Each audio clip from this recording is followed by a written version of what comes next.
Welcome back and thanks for staying with us. To our primetime news follow-up now, fisher folk in Parottee, St. Elizabeth are finally getting a break 3 months after the hurricane washed away most of their livelihoods. Fisheries Minister Floyd Green led a team to the community at the weekend, promising even more help soon. Krista Campbell has our update.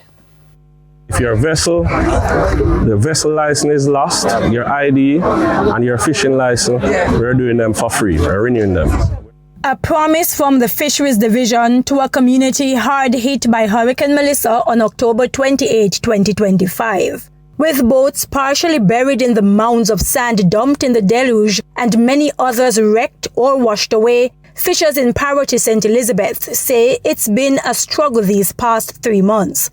Hardly any fishing or vending has been taking place as a result, and so a truckload of rolls of wires to make fish pots so they can get back to business is for the fishers a blessing. Going out there catching the fish is one, tango.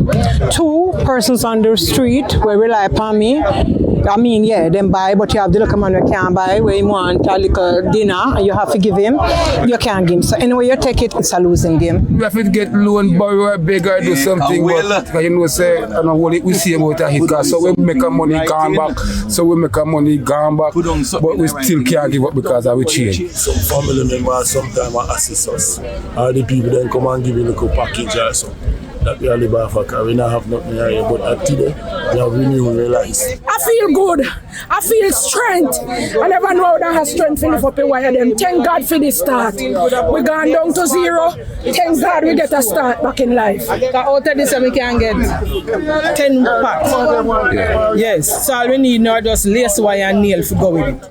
The Fisheries Minister says heavy focus is being placed on seafood refrigeration, and so ice is being distributed in Parottee twice a week. We are also working with the UNDP to establish a refrigerated container run by solar energy right here in Parottee, so that when the fishers come from sea, they will have somewhere to store their fish. That container should be installed within another week and a half. We're trying to get Parottee to have a container with solar system, internet, and so because the place has no electricity, the solar will provide the electricity for the storage area of the fridge so that they can put their products in. As for destroyed or damaged boats, Me save the canoe. Me have to go get that fixed. Don't know how at the moment, but me know me still a think. Hoping for little help. If me don't get it like that, me still have to try do odd jobs to acquire the money so me can get it fixed. We are also going to be distributing some boat grants that will start next week. We will do grants for the repair of boats, grants for the repair of engines or the replacement of engines, and also grants for our intermediate and our larger fishers. And he says government vouchers are to be issued by month end to help the worst impacted fishers. Krista Campbell, TVJ News.